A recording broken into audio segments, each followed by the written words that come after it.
Israel siempre ha sido el centro de atención, ya sea por el ambiente de tensión que reina en el Oriente Próximo o por la batalla por la ocupación del monte del templo. Pero algunos informes preocupantes sobre el tercer templo están saliendo de Israel que aterroriza a la gente de todo el mundo. Entonces, ¿pertenece realmente el templo al Estado de Israel? ¿Qué significa esto para el futuro de Israel y del mundo entero? Desde 1967 existe un movimiento para reconstruir el templo sagrado de Israel. Casi 1000 años antes del nacimiento de Jesucristo, el rey Salomón construyó aquí el primer templo. Este es el monte del templo, pero ahora no está ocupado por los israelitas. La única barrera para el nuevo templo es la cúpula de la roca, que actualmente se encuentra en el monte del templo. Después del templo de Salomón, se construyó en su lugar el segundo templo, después de que Nabucodonosor destruyera el primero. Más tarde, el rey Herodes lo amplió, convirtiéndolo en uno de los edificios más grandes jamás erguidos en aquella época. Cuando los romanos atacaron Jerusalén, destruyeron el templo, poniéndole fin. Según la Biblia, habrá un tercer templo y existirá durante la gran tribulación, cuando el profeta Daniel predice que el príncipe ha de venir, entrará en él y detendrá los sacrificios en medio de la tribulación. Se está refiriendo a este templo, y por el príncipe se refiere al anticristo. Y hará un fuerte pacto con muchos durante una semana, y durante la mitad de la semana pondrá fin a los sacrificios y ofrendas.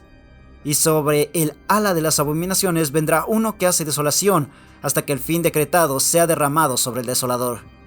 En 2 de Tesalonicenses, el apóstol Pablo también se refiere al templo cuando dice que el hombre de pecado profanará el templo al entrar y pretender ser Dios. Aunque el Israel moderno y una gran parte de la población judía de todo el mundo son seculares, los judíos ortodoxos no creen que estas personas vayan a participar en la resurrección del templo, porque la construcción del templo sagrado es una empresa espiritual. El Sanedrín que supervisaba los asuntos halágicos relacionados con el templo fue restaurado por judíos ortodoxos, que también quieren ver el templo reconstruido adecuadamente. La existencia de un templo fue oficialmente negada por las autoridades islámicas. Sin embargo, los últimos acontecimientos han contribuido a que los objetivos del movimiento del templo avancen y a que se haga realidad la construcción del templo en nuestra vida. Los arqueólogos descubrieron en una investigación realizada hace décadas que la mezquita de Al-Aqsa, que los musulmanes creen que fue construida por Abraham, fue originalmente un lugar de preparación ritual judía para entrar en el templo. Esto puso fin a la afirmación de que nunca existió un templo judío en primer lugar. Prueba de ello es el informe arqueológico británico de Robert Hamilton. Hamilton había realizado excavaciones en los cimientos de la mezquita tras su destrucción por un terremoto en 1927. Debajo del suelo de la mezquita descubrió las ruinas de una mikve judía, la piscina ritual utilizada para la purificación. Los judíos solían sumergirse en este lugar antes de entrar en el recinto del templo durante el periodo del segundo templo, según los textos antiguos. Pero al mismo tiempo, los cristianos están sufriendo la peor opresión de los tiempos en Israel. El ambiente para los cristianos en el país donde se originó el cristianismo ha empeorado estos días. La comunidad cristiana de la región de 2000 años de antigüedad sufre cada vez más ataques, ya que el gobierno ha dado a extremistas más licencia para acosar al clero y destruir propiedades religiosas. Los cristianos son perseguidos en el lugar de origen de su fe. Vivimos en una época en la que es más seguro que nunca ser creyente sincero en Dios. Entonces, ¿por qué los judíos desatan un ataque contra los cristianos en estos días?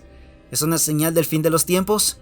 En la bulliciosa ciudad vieja, la hostilidad hacia las minorías cristianas no es nada nuevo. Desde los tiempos del Nuevo Testamento, los creyentes eran torturados a diario por sus creencias. A los líderes eclesiásticos les preocupaban los refuerzos de los colonos israelíes por avanzar en el control judío a Cisjordania, ocupada, y Jerusalén Este. El gobierno israelí planea incluso crear un parque nacional en el Monte de los Olivos, lo que supone una amenaza para la presencia de cristianos en la Ciudad Santa. Aunque estas acciones han provocado la furia de Tierra Santa y más allá de sus fronteras, la mayoría de los principales políticos israelíes han guardado silencio sobre el vandalismo. Tras la opresión de los furiosos cristianos evangélicos estadounidenses, el primer ministro de Israel, Netanyahu, se comprometió a impedir que se apruebe la ley que penaliza compartir el evangelio. Los evangélicos son los mayores partidarios de Israel y ven en el Estado judío el cumplimiento de una profecía bíblica. El Monte de los Olivos cuenta con una docena de iglesias medievales, al tiempo que es un famoso lugar de peregrinación. Las autoridades de Jerusalén han confirmado que el controvertido plan de zonificación del Monte de los Olivos sigue adelante. Por ello, los líderes cristianos temen que el parque frente a su expansión y tenga un efecto negativo en su territorio. Vivimos en una época en la que la mayoría de los lugares no se experimenta una persecución violenta del pueblo de Dios. En muchas partes del mundo podría ser más seguro que nunca ser un creyente sincero de Dios. Pero incluso el país del primer mundo, Israel, donde se originó el cristianismo, ha empezado a mostrar signos de persecución de los cristianos. Y en los próximos años eso aumentará drásticamente.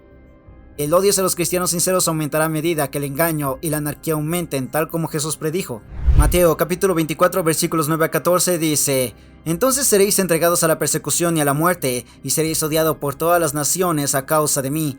En ese momento muchos se apartarán de la fe y se traicionarán y odiarán unos a otros, y aparecerán muchos falsos profetas que engañarán a mucha gente. A causa del aumento de la maldad, el amor de la mayoría se enfriará, pero el que permanezca firme hasta el fin se salvará. Y este evangelio del reino será predicado en todo el mundo como testimonio a todas las naciones, y entonces vendrá el fin.